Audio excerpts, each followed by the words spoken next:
I want you to imagine for a moment you're standing at the edge of a day that hasn't happened yet. Everything is still. The world hasn't begun its noise. Your phone hasn't buzzed. The traffic hasn't roared. The emails haven't poured in. And in that space, right there, is your greatest opportunity. Not to do more, but to be more. Because how we start our day isn't about how much we can cram into the first 2 hours. It's about the story we tell ourselves when no one else is watching. It's about intention. You see, most people ask what to do to be more productive. Some ask how to manage their time better, but very few ever ask why mornings matter. Why wake up early at all? And that's where it begins. Not with tactics, with belief. We live in a culture that glorifies the grind. We wear exhaustion like a badge of honor. But what if we've been misled? What if the real power doesn't lie in how late you can stay up working, but how early you can rise, grounded and clear, before the world demands anything of you? I once met a CEO of a company that had gone through a massive turnaround. When I asked what changed, he didn't talk about systems or profits or personnel. He told me this: I started waking up an hour earlier, not to work, but to think. That 1 hour changed everything. I went from reacting to designing. That moment stuck with me, because the truth is, when you wake up early, you're not just getting more hours in your day, you're choosing to live with agency. You're saying, this is my life, and I will not sleepwalk through it. Mornings aren't about time, they're about ownership. Most of us wake up already in a state of reaction. Alarm rings, we snooze. Then we check our phones, we scroll through other people's lives before we've even taken ownership of our own. Think about that. Before your feet even hit the ground, you've handed away your focus, your attention, your energy. But what if your first action of the day wasn't reactive? What if instead it was intentional? Imagine waking up not to an alarm, but to a purpose. Not because you have to, but because you choose to. That shift from obligation to choice is everything. Because when you start your day with clarity, you carry it into every meeting, every conversation, every challenge. That's the mindset. Early mornings aren't just hours on a clock. They're a declaration, a personal stand that says, before the world gets a piece of me, I will give myself a moment of truth. And the truth is, people don't burn out because they're doing too much. They burn out because they're disconnected from why they're doing it in the first place. Waking up early creates space to reconnect, to remind yourself of who you are before the chaos tells you who you should be. Let me ask you something. What would your life look like if the first voice you heard in the morning was your own? Not a notification, not a demand, but your own clear, quiet voice saying, this is the kind of person I want to be today. That's what early mornings give you, alignment. And from alignment comes direction. This is not about becoming a morning person. This is about becoming a mission-driven person. It's not about whether the sun is up, it's about whether you are up, mentally, emotionally, spiritually, ready to lead your life instead of follow it. There was a time when I thought waking up early was just a productivity hack, that it was for elite athletes and CEOs. I thought it was about getting a head start on emails or sneaking in an extra workout. But I've since learned that it's far deeper than that.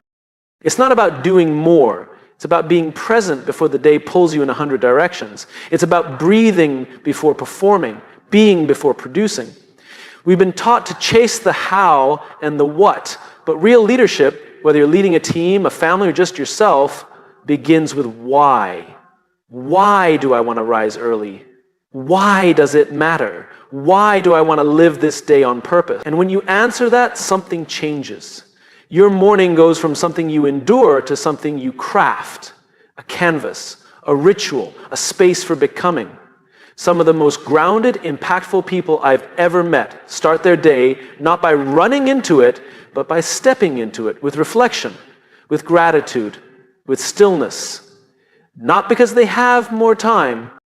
And that's the invitation, to stop letting the world set the pace for your day, to reclaim the opening chapter of your story every morning. No one else is going to give you that space. You have to take it. It doesn't require a full hour. It doesn't require perfection. It simply requires intention. Maybe it's 5 quiet minutes. Maybe it's a journal. Maybe it's a walk. Whatever it is, make it yours. Because when you start your day grounded in who you are, you become unshakable in what you do. Wake up early not because it's trendy. Wake up early because it's a statement. A quiet, powerful statement that says, I care enough about my life to show up for it fully and awake. And in a world that's always rushing, always reacting, always consuming, what a revolutionary thing it is to pause, breathe, and begin. We talk a lot about leadership. We talk about inspiring teams, building culture, making impact. But the truth is, no title, no position, no authority can make someone a leader. Because leadership doesn't begin when someone gives you a team. It begins when you decide to take responsibility for yourself. Every leader you admire, every person who made a difference in your life, every human being who ever sparked real change, they all had one thing in common. They led themselves first. And that's where waking up early comes in. Because those first moments of the day are not just a routine, they're a mirror. They reflect the relationship you have with yourself. The promises you keep or break when no one else is watching. It's easy to lead when the cameras are on, when people are watching, when the stakes are high. But real leadership shows up in the quiet, boring, often invisible choices. Like whether you choose to get up when you said you would, whether you choose to start your day with intention or drift into it with distraction. No one sees that part. But that's the part that builds trust, not with others, but with yourself. And here's the thing about trust. You can't give it to others if you haven't built it internally first. If you can't lead yourself out of bed in the morning, how can you expect others to follow you into uncertainty? If you can't show up for yourself, why should anyone believe you'll consistently show up for them? Now, it might sound harsh, but it's not meant to shame, it's meant to awaken. Because the greatest act of leadership is not giving a rousing speech or closing a deal. It's modeling the kind of discipline, clarity, and character you hope others will carry forward. I remember sitting with a young entrepreneur who had just started her first company. She was brilliant, motivated, full of energy, but her team was unraveling. People were missing deadlines, showing up late. Energy was low. She wanted to know how to inspire them. How do I motivate people, she asked. And I asked her, how are you starting your day? She paused. What do you mean? I said, before you try to lead your team, how are you leading you? And she realized she wasn't. She was rushing. She was reacting. She was starting her days in chaos. So her team mirrored her energy. Leadership always begins with modeling. People don't follow words, they follow behavior, they follow presence. And presence isn't built in meetings, it's built in mornings. One decision at a time, one commitment at a time. When you rise early, not for the sake of being productive, but to be prepared, you give yourself a chance to become the kind of person others want to follow. You bring calm into chaos. You bring vision into the fog. And that starts before sunrise. When you lead yourself well, you walk into the room differently. You listen more deeply. You speak more intentionally. You don't need to dominate the space. You anchor it. People feel that. And yet so many people are trying to skip this step. They want to influence others without first becoming someone worth following. They want results without rhythm, clarity without consistency. But people don't rise because of charisma. They rise because they're grounded.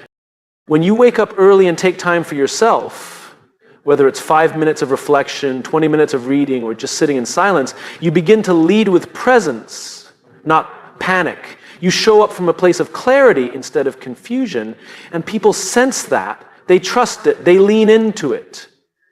Leadership is not something you switch on at 9 a.m. It's something you build long before that, in the dark, in the quiet, in the mundane discipline of choosing to honor your day before the world demands your attention. You don't have to have all the answers, but you do have to be the kind of person who is willing to ask better questions. And those questions begin when you ask yourself every morning, who am I going to be today? What kind of leader do I want to show up as? What energy do I want to carry into the world? And if you can't answer that question, don't be surprised when the world answers it for you. That's the tragedy. So many people hand over their day before it even begins. They wake up reactive, they respond to text, check social media, scramble through breakfast. And by the time they walk into a room, they're already drained, already behind, already scattered. But when you lead yourself first, you walk in full.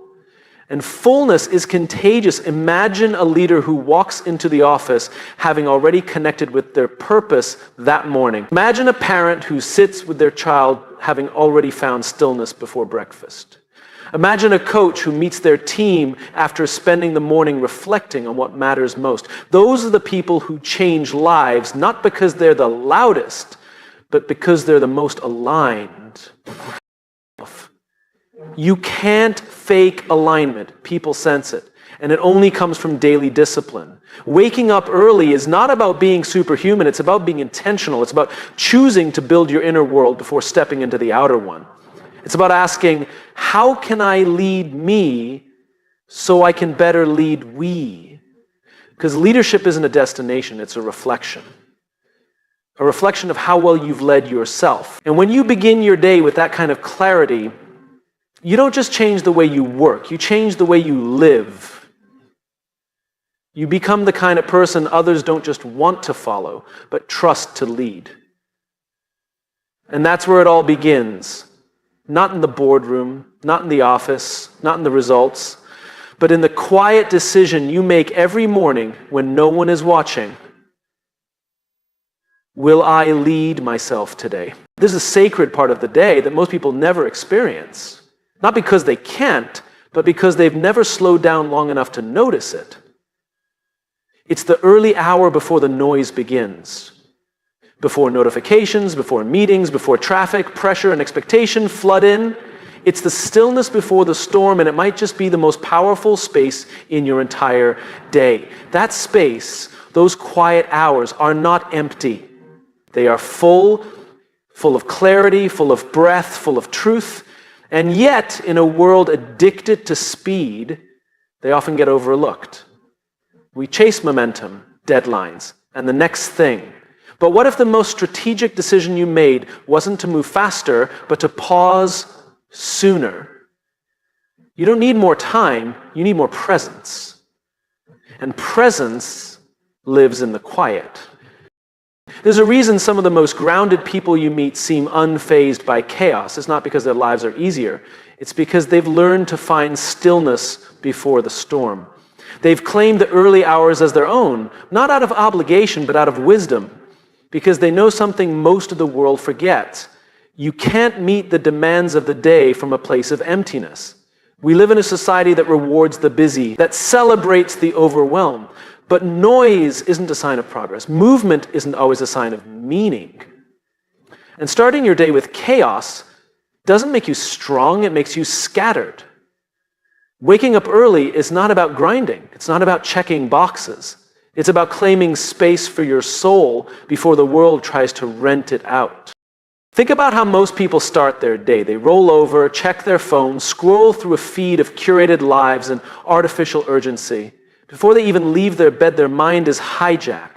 And from that moment on, they're not leading the day, they're chasing it. But when you wake up early and step into silence, something shifts. You meet yourself before the world meets you.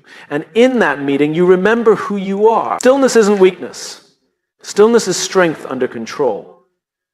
It's not the absence of activity, it's the presence of intention. Have you ever noticed how your best ideas never show up when you're rushing? They don't come in the middle of frantic emails or multitasking meetings. They come in the shower, on a walk, sitting by yourself with a cup of coffee. Why? Because insight doesn't come through pressure. It comes through space. And space is what the quiet hours give you.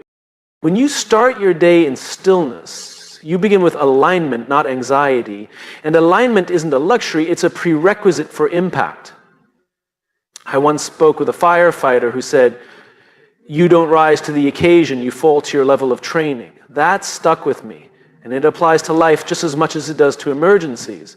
You don't rise to the urgency of the day, you fall to the level of your preparation. And there's no better time to prepare than when the world is still asleep. The early hours are your training ground, not just to rehearse your goals, but to reconnect with your values, to remember what actually matters before the to-do list convinces you otherwise.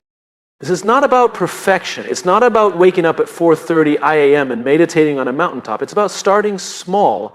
Maybe you sit for 5 minutes in silence. Maybe you write one line in a journal. Maybe you walk outside, breathe the morning air, and say, I'm here.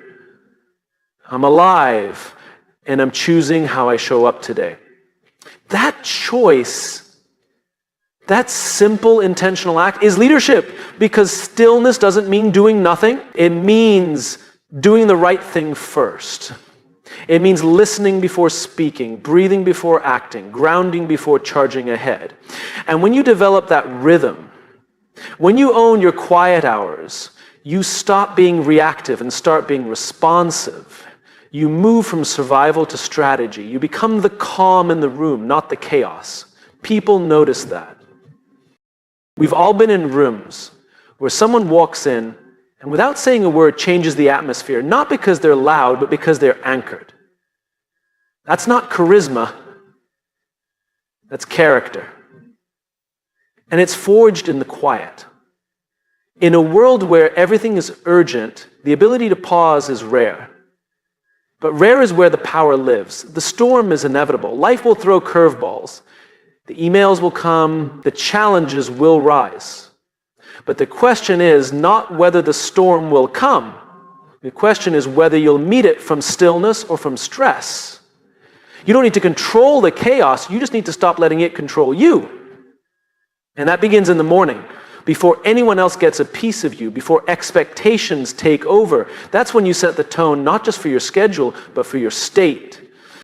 You have a choice every morning. Start your day in distraction or start it in design. One leads to exhaustion, the other leads to elevation. Stillness is not a delay, it's a preparation. It's the moment where your values and your vision shake hands before you go out into the world. And when you begin your day with that kind of congruence, you walk through the day with integrity. This isn't about productivity hacks. It's about human leadership. And the truth is, you can't lead well if you've never listened. Stillness gives you that listening space, not just to the world, but to yourself. What do I believe? What matters to me today? What kind of energy do I want to bring? What am I committed to, even when it's hard? You don't answer those questions in the middle of a meeting. You answer them in the quiet before the storm.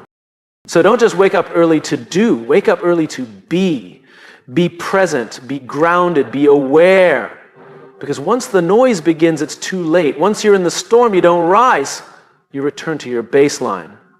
Let that baseline be calm. Let it be rooted. Let it be intentional. And the only way to build that baseline is to own your quiet hours.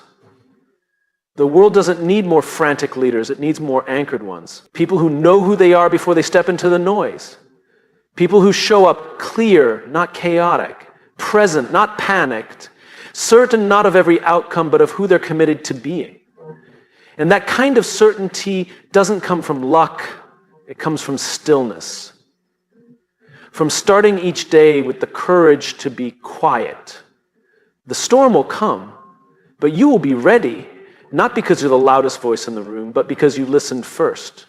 Confidence is one of the most misunderstood traits in the world. People think it comes from talent, from results, from charisma, but it doesn't. Confidence comes from keeping promises to yourself. It comes from doing the hard thing even when no one is watching, especially when no one is watching. And that's why waking up early is so powerful. It's not about the hour, it's about the act. The decision, the quiet commitment that says, I will show up for me today. You see, every morning you have a choice. Not just whether to hit snooze or get up, but whether to lead your life or let your life lead you. That choice happens in the first few moments of the day. And those moments are sacred, not because they are convenient, but because they are consequential. When you choose discipline over comfort, you send yourself a message. I can trust me. And that trust becomes the root of confidence. Not the loud, overcompensating kind, but the real kind. The grounded kind.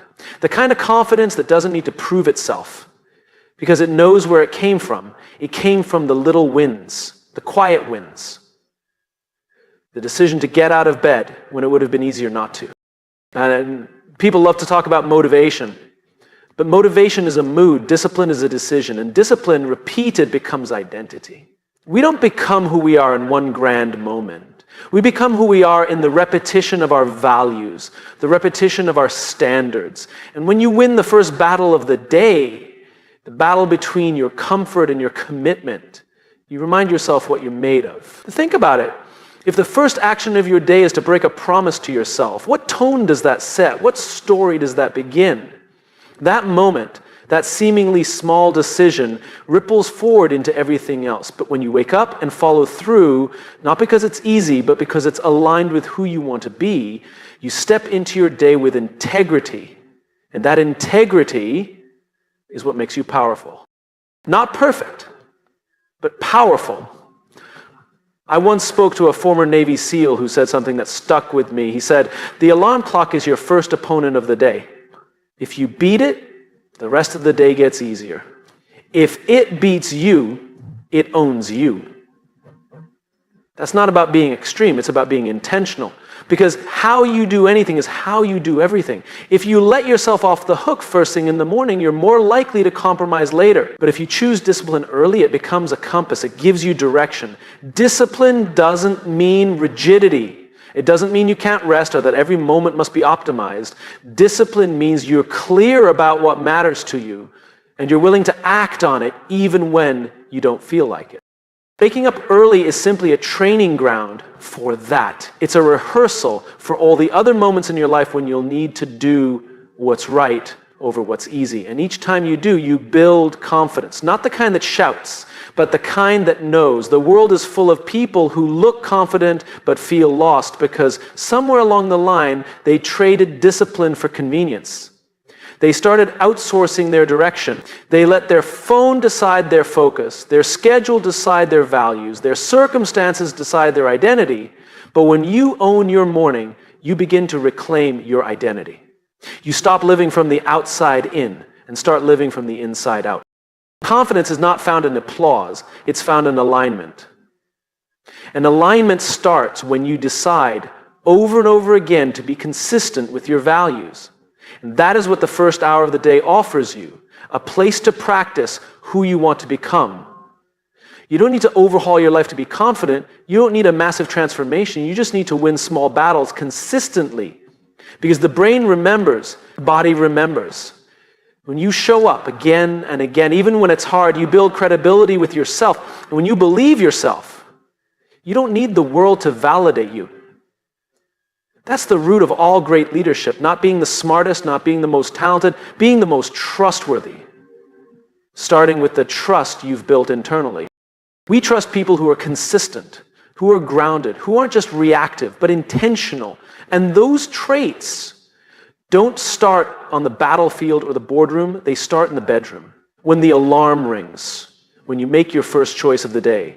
So no, it's not about waking up at 5 a.m. because it sounds impressive. It's not about joining the morning club or optimizing every minute. It's about practicing discipline in the quietest moments so that you can carry that discipline into the loudest ones. It's about starting your day with a win so that when the challenges come, and they always come, you're already standing on solid ground. You don't need to be motivated to do it. You need to be committed.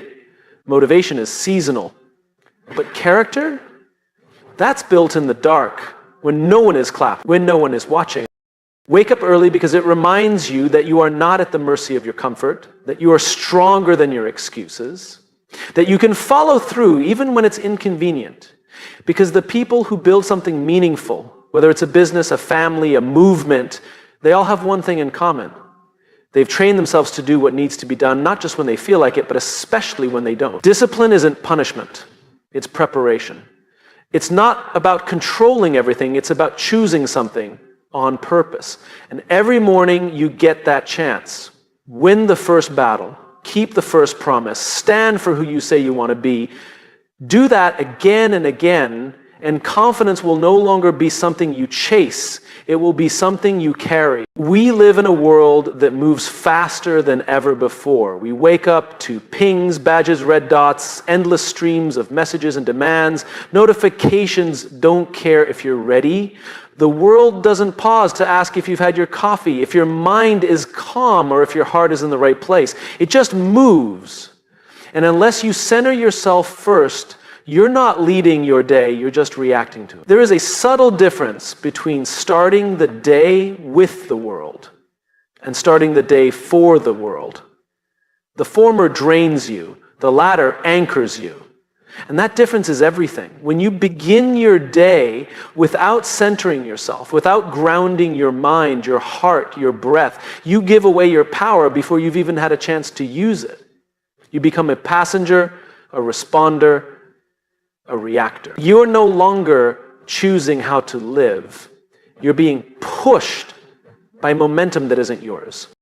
It doesn't have to be this way. There is a quiet revolution that begins with a simple shift. Start the day from the inside out. Anchor yourself before you start moving, because the pace of the world isn't slowing down, and that means your grounding must become intentional.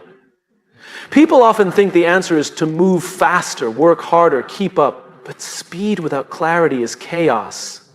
Efficiency without purpose is emptiness. You can run faster and still feel behind if you're not aligned internally. And alignment doesn't come from more hustle. It comes from space. It comes from choosing stillness before movement, reflection before reaction. The question isn't, how do I keep up?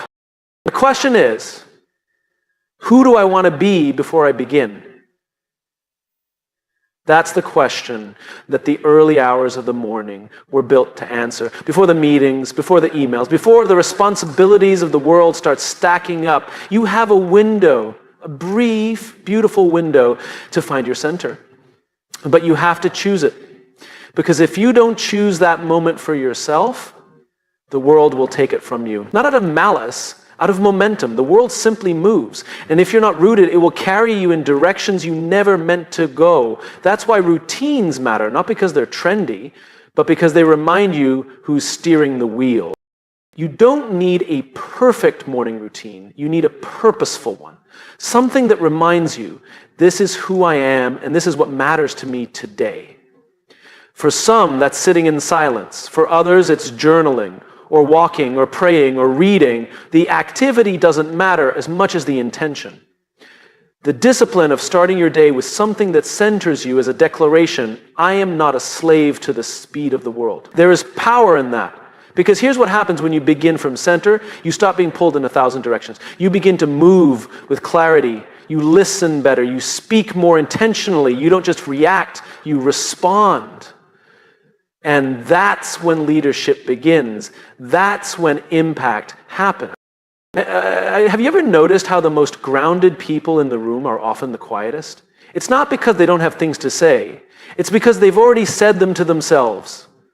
In the early hours, in the silence, in the moments before the noise, they don't need the world to affirm their value because they've already connected to it at the start of their day. They don't need to rush because they're not chasing validation. They're moving from vision, from alignment, from center. And center isn't a place you stumble into, it's a place you build. Brick by brick, morning by morning, choice by choice. You've probably heard the phrase, put your oxygen mask on first. It's cliche, but it's true. You can't serve the world well if you're constantly gasping for air. And centering yourself first thing in the morning is how you put on your oxygen mask. It's how you remember, I am not just a task list. I am not just a calendar. I am not just output. I am a human being with purpose, with values, with breath. And that matters more than anything I'll cross off my to-do list today.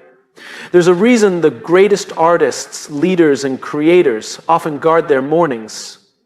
It's not ego, it's not luxury, it's strategy.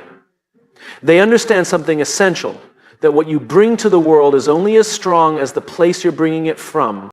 And if that place is reactive, exhausted, and chaotic, your impact will mirror that. But if that place is centered, thoughtful, and present, then everything you do becomes an extension of something deeper. This isn't just about mental health, it's about mission. You cannot fulfill a mission you're disconnected from.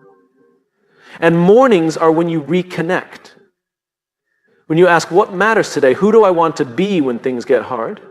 What energy do I want to bring into this space? These aren't abstract questions. They're grounding questions. And they give shape to your actions. They give your day direction. Most people don't lack time. They lack intention. And the morning is when you build that intention, when you choose to be centered rather than scattered. The truth is, the world doesn't need more speed. It needs more steadiness, more clarity, more presence. It needs more people who aren't just reacting to life, but leading it. And that leadership starts the moment you wake up, not with a sprint, but with a pause. So breathe before you grab your phone, before you check the news, before you open your inbox. Breathe, think, remember, reconnect. Because once the day begins, it's hard to find your footing. But if you've already grounded yourself, already reminded yourself of what matters, then you walk into the day with peace, not panic, with power, not pressure. And that changes everything. You don't have to fight the speed of the world. You just have to stop letting it set your pace. Start early, start quiet, start with you. Center yourself first and let the rest move around that. It means the way we start our day is not just a habit, it's a declaration of who we are, what we stand for, and how we intend to move through the world. Waking up early isn't about chasing productivity or trying to outpace everyone else. It's about reclaiming the one thing we often lose without realizing it, our intentionality. You don't win the day by cramming more into it. You win it by aligning your actions with your purpose, beginning with the first breath, the first choice, the first hour. When you rise early, when you center yourself before the noise, when you choose discipline over ease, you're not just preparing for the day, you're shaping your identity. You're becoming the kind of person who leads from within, not from reaction. The kind who keeps promises when no one's watching. The kind who walks into a fast world with a calm soul. And that's what the world needs more of. Leaders who are grounded, not just driven. People who move with clarity, not just speed. Voices that echo with depth, not just volume. So tomorrow morning when your alarm rings, remember, it's not just the start of a day, it's the start of a decision. A decision to lead yourself before you lead anything else. A decision to create space before stepping into noise. A decision to become, not just to do. Wake up early. Start your day right. Not because you have to, because you believe in who you're becoming.